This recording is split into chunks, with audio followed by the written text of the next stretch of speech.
The dense morning fog hung heavy in the air as I stood alone in the kitchen. I was startled by the quiet presence behind me and spun around, my hand clutching my coffee cup. There he was, closer than I'd expected.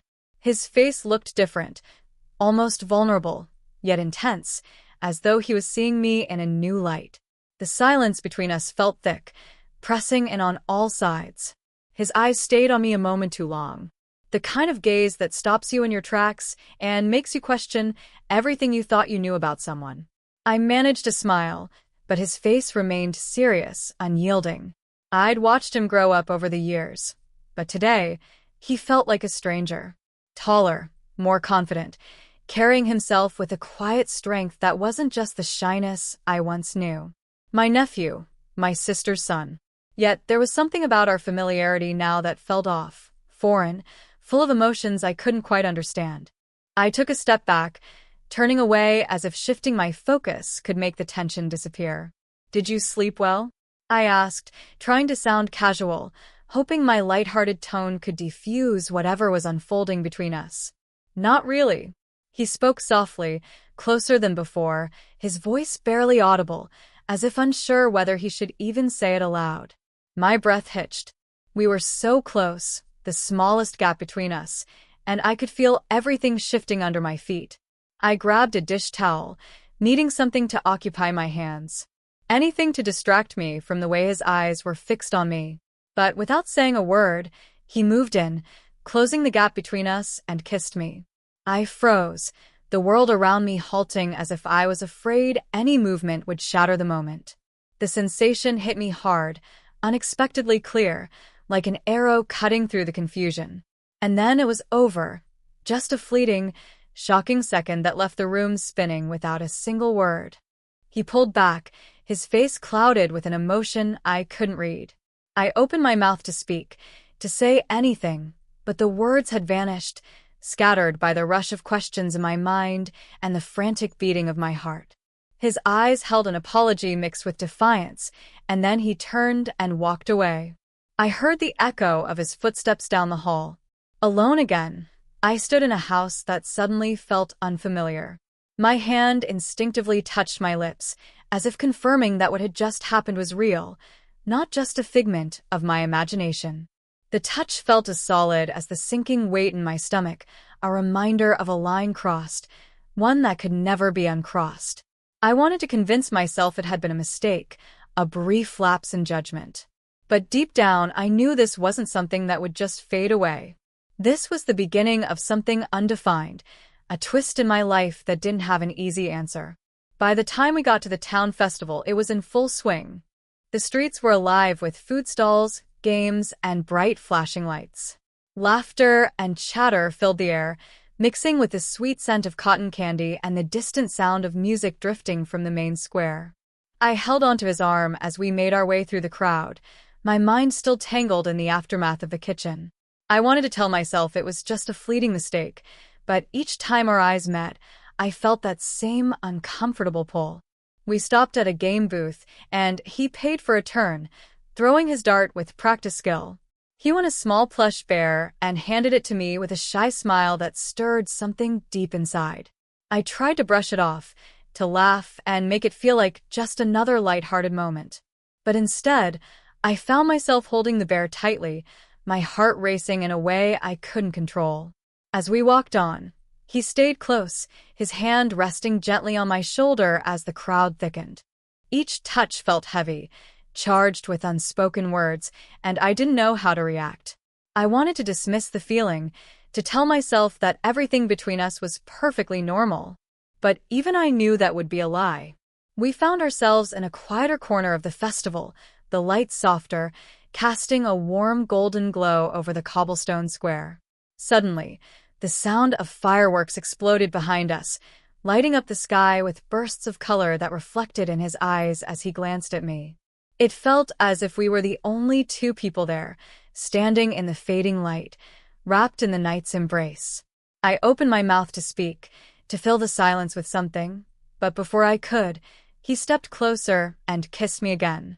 This time it was different. Not a fleeting mistake, but something deliberate. Careful, as though he was asking a question. one he already knew the answer to. I stepped back, but found myself frozen, torn between the pull of the moment and the realization of how far we'd strayed from what was right. When he finally pulled away, his eyes searched mine, looking for a reaction I couldn't give him. The world felt fragile, as if the pieces of our lives were teetering on the edge of something unknown. I wanted to tell him to stop, to remind him of all the reasons this couldn't happen. But the words were stuck in my throat, tangled with a truth I wasn't ready to face. He took a step back, a look of realization crossing his face. The noise of the festival returned, pulling us both back to reality. He hesitated, glanced at me one last time, then turned and walked into the crowd, leaving me standing there with the plush bear in my hands and the weight of an unspoken choice. The rain began as a light drizzle, quickly turning heavier, catching us off guard as we left the festival. By the time we got back to the house, we were drenched, laughing as we dripped water onto the hardwood floor. But the laughter faded as the rain's steady rhythm filled the silence, and soon, the room was almost suffocatingly quiet. Then, as if mirroring the tension, the lights flickered once, twice, then went out, leaving us in darkness.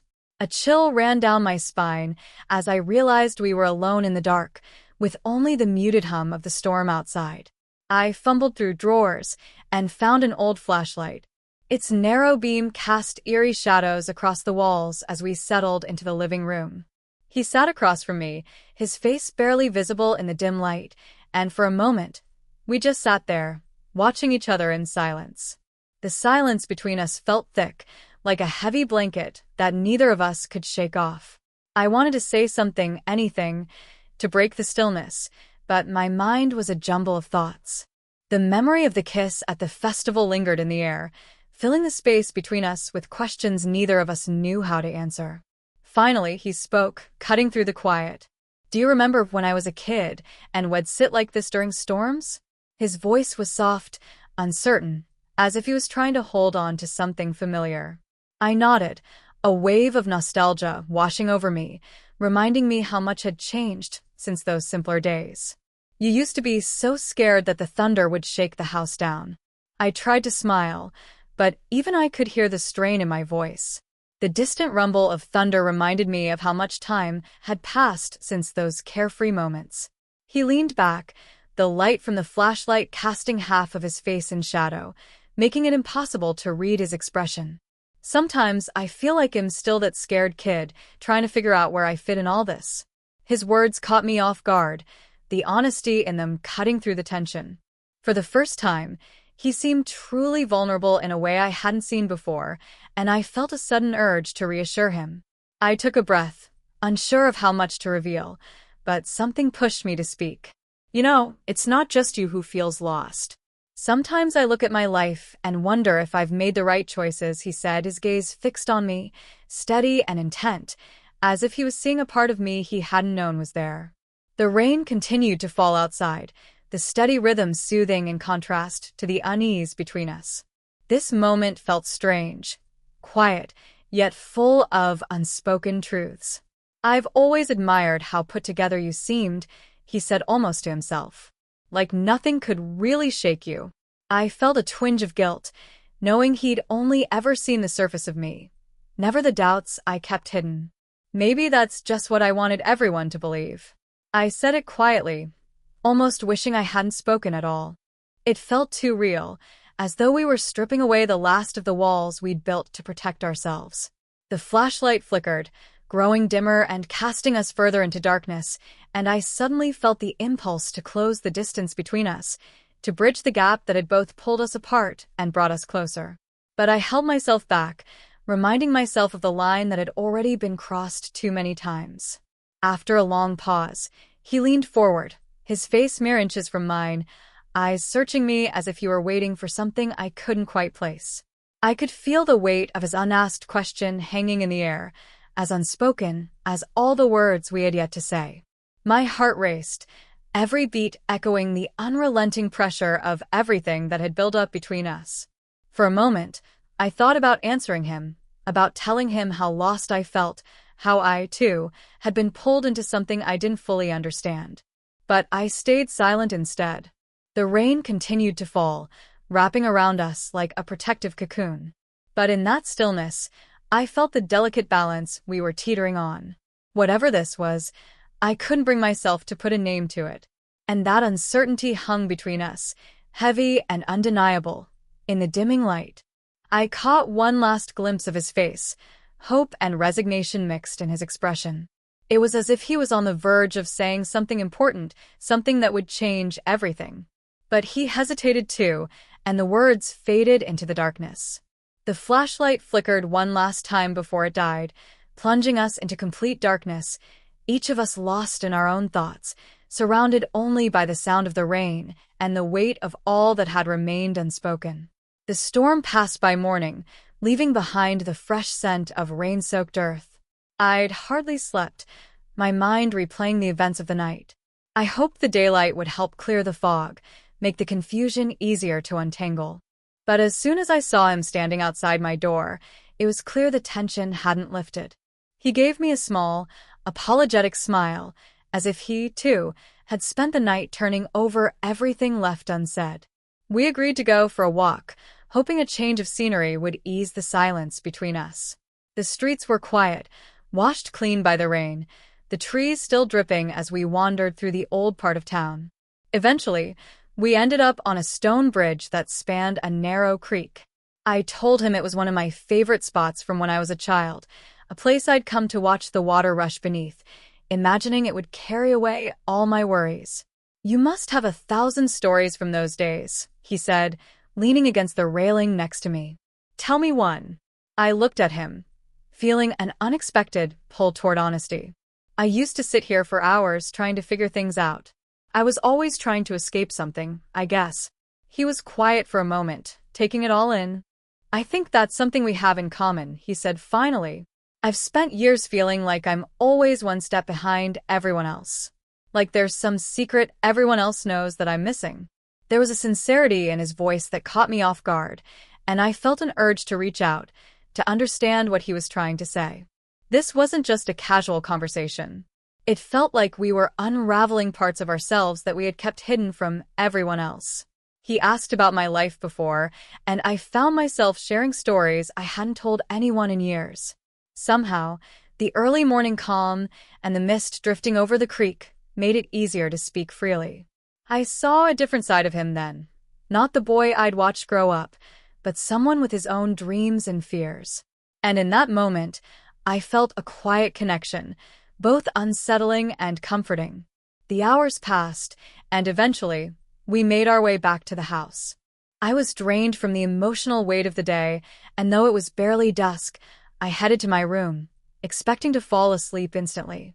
But then there was a light knock at the door. "Can I come in?" he asked, leaning in the doorway with that same familiar, almost teasing smile. I chuckled softly, nodding in agreement. "You don't need permission," I said. He shrugged and lowered himself to the floor next to my bed. "I just wanted to keep talking. I liked hearing your stories, and I realized I don't really know you as well as I thought."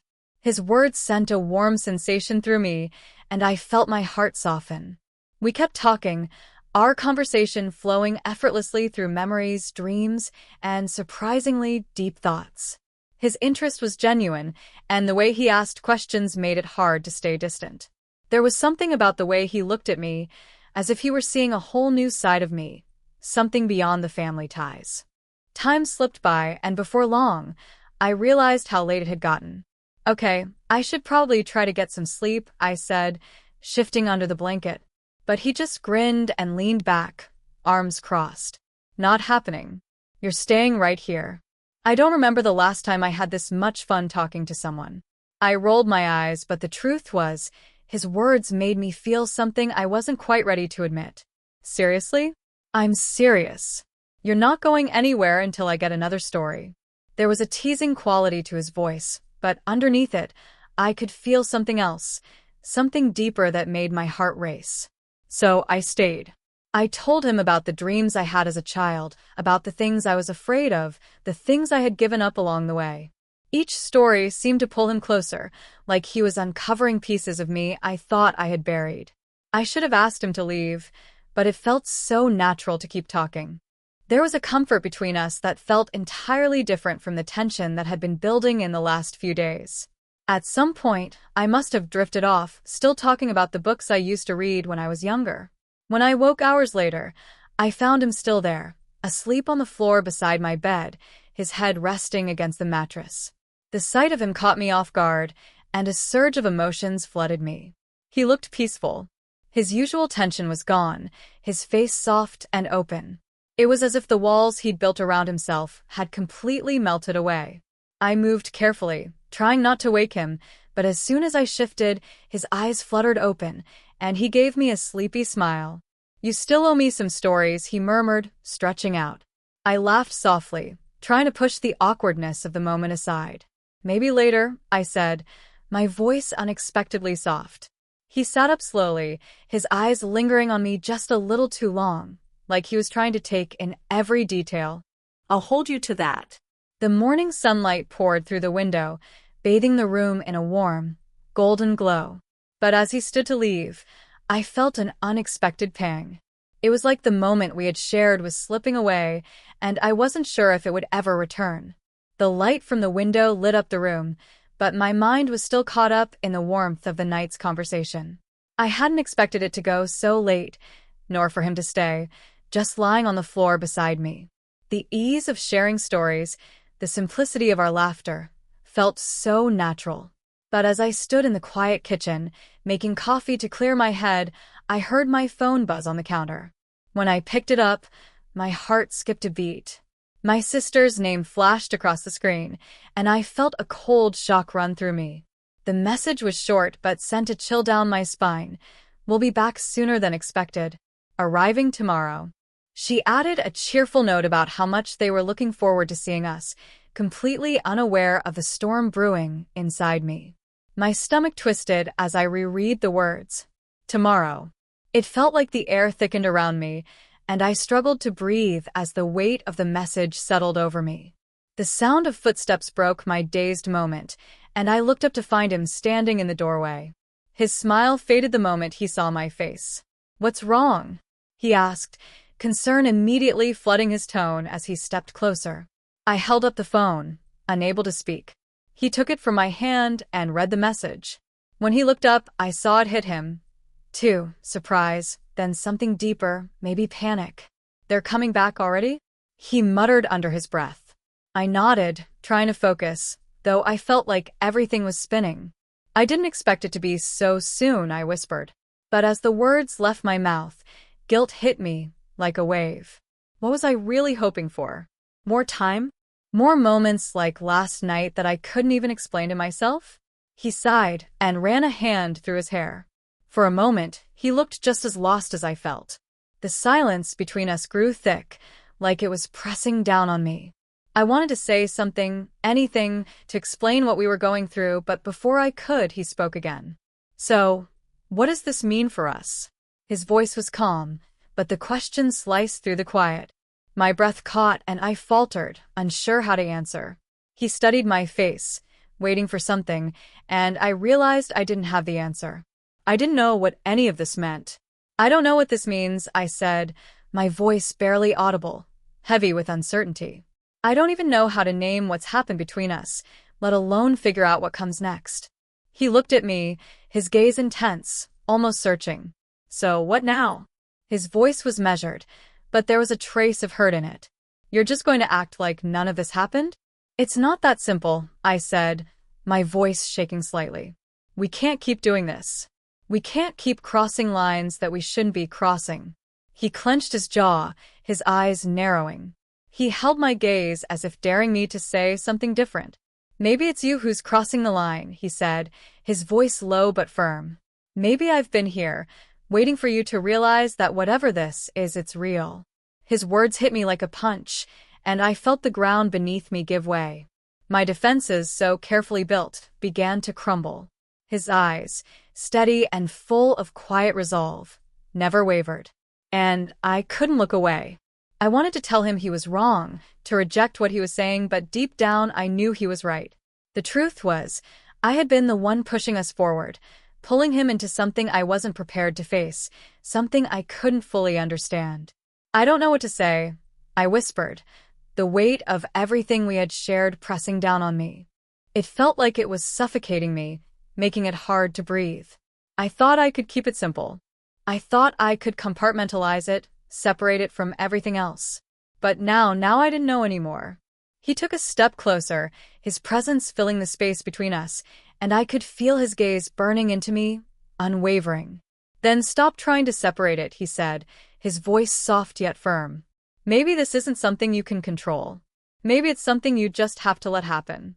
I could feel my resolve cracking, his words chipping away at the walls I had so carefully constructed. My emotions surged, too strong to ignore. I wanted to reach out, to let myself believe that maybe, just maybe, there was a way for this to work.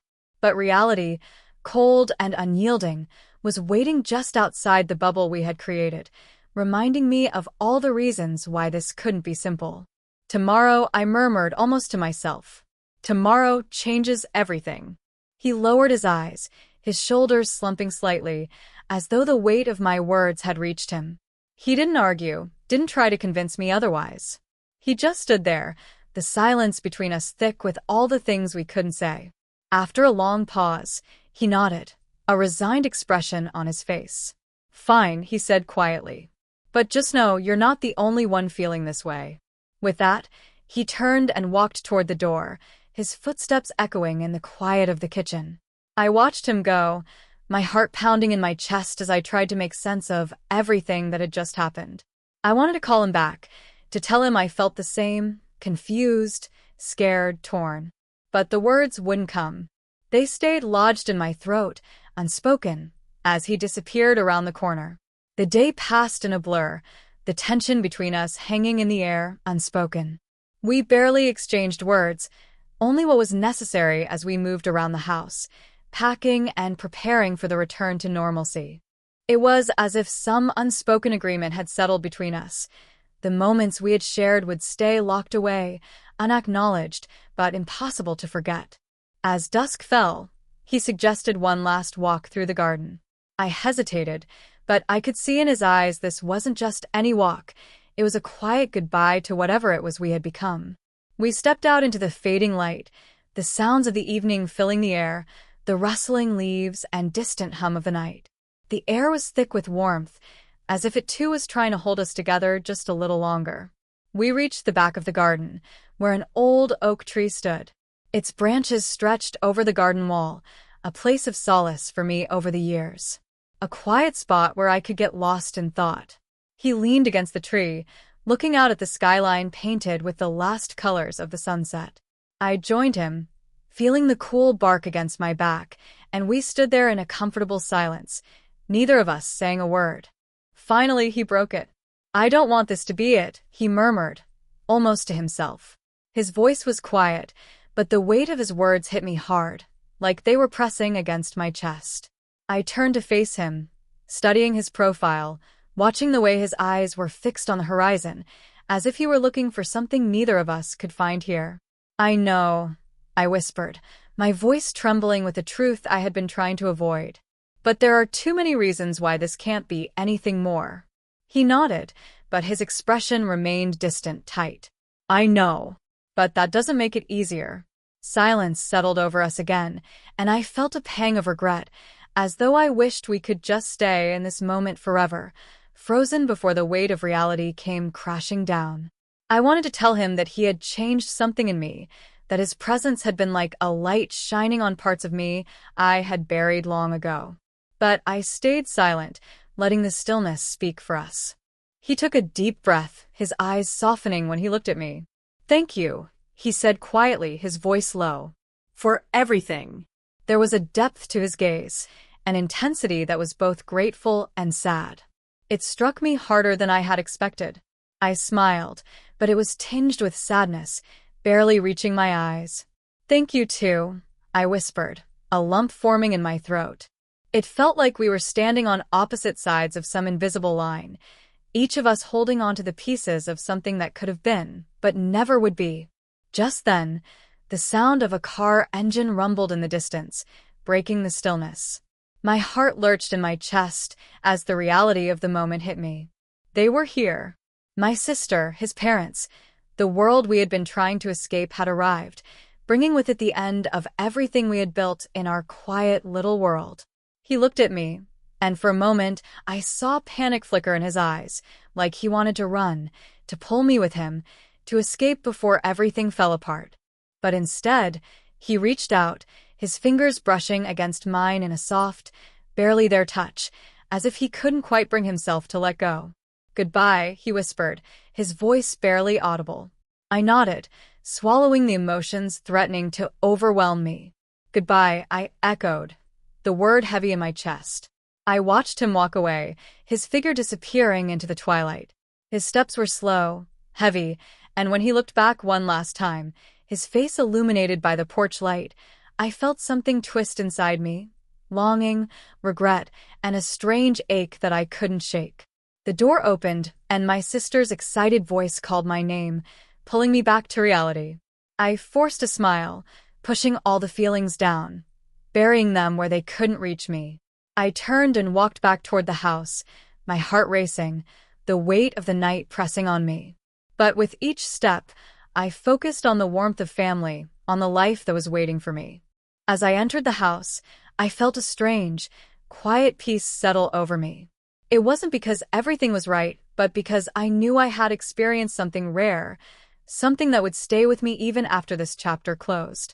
I glanced over my shoulder, catching one last glimpse of him standing at the end of the driveway, watching me with that look in his eyes, a look that held all the things we would never say.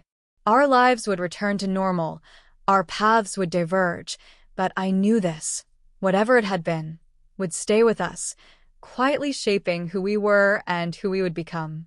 And as the door closed behind me, I felt the weight of it all, subtle, like the soft pull of a memory I would carry forever, leaving behind both an ache and an unexpected comfort.